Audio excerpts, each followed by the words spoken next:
Welcome back to لیبپیڈیا.net۔ آج میں آپ کو ڈائبٹیز میلائٹس کی کمپلیکیشن کے بارے انفارمیشن دینا چاہوں گا۔ میں نے اس کے اوپر بلاگ بھی لکھا ہے ڈائبٹیز میلائٹس کی کمپلیکیشن کے بارے میں۔ تو یہ بیسیکلی ان پیشنٹس میں ہوتی ہیں جو کہ اپنے بلڈ شوگر لیول کا کوئی دھیان نہیں کرتے، اور اس صورت میں they may develop complications of the diabetic mellitus۔ اب ڈائبٹیز کی جو complications ہیں وہ دو طرح کی ہوتی ہیں، ایک acute complications ہوتی ہیں اور ایک chronic complication ہوتی ہیں۔ جو acute complications ہیں اس میں ہم لیتے ہیں لو بلڈ گلوکوز لیول، جب کہ بلڈ گلوکوز لیول بڑا لو ہو جاتا ہے تو دس از ویری ڈینجرس سچویشن، اور یہ زیادہ کامن ہے ٹائپ 1 ڈائبٹیز میلائٹس میں ایز کمپیریزن ٹو ٹائپ 2۔ اس کے بعد آ جاتا ہے ketone body formation. Ketone body formation جو ہے وہ بھی ٹائپ 1 ڈائبٹیز میلائٹس کے جو بچے ہوتے ہیں ان میں زیادہ کامن ہے as comparison to the type 2۔ تو تیسرے نمبر پہ آتا ہے hyperglycemic hyperosmolar state, مطلب ہے جب کہ آپ کا ہائپر گلائسیمیا ہو جائے، blood glucose level should become very high, بہت کافی ہائی چلا جائے۔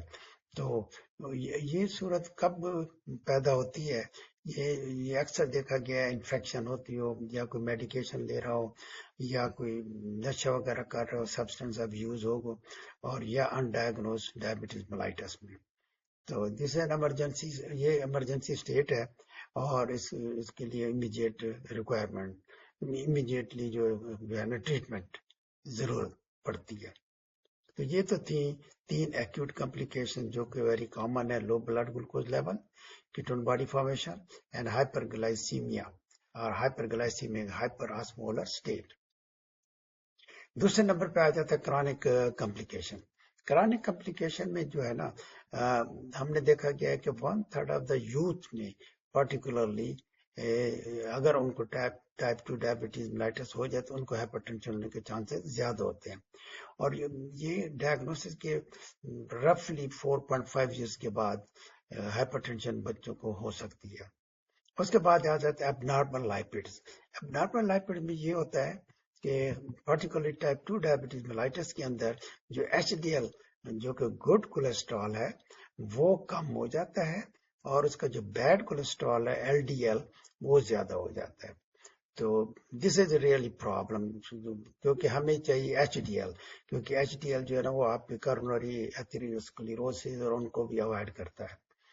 تو اس کے بعد ان پیشنٹس کے اندر جو ہے ٹرائیگلیسرائڈ لیول بھی بڑھ جاتا ہے۔ تیسرے نمبر پہ آتا ہے مائکرو البومن یوریا۔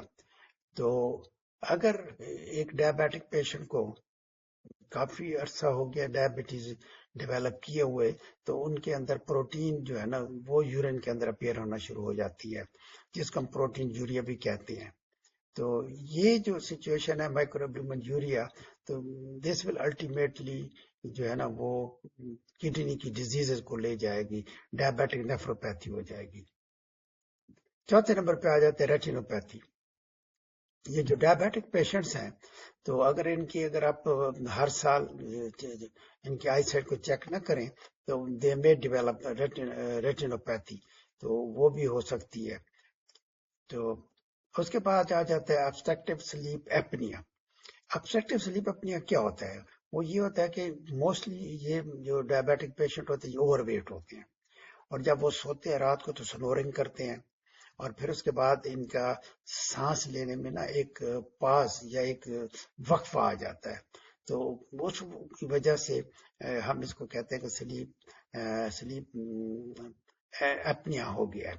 تو ایسے پیشنٹس کو جو جب صبح اٹھتے ہیں تو ان کو موسٹلی ہیڈ ایک ہوگا، فیل سلیپی ہوگا ڈیورنگ دا ڈے، تو ان کے لیے ہمیں سلیپ اسٹڈی ایڈوائز کرنی چاہیے۔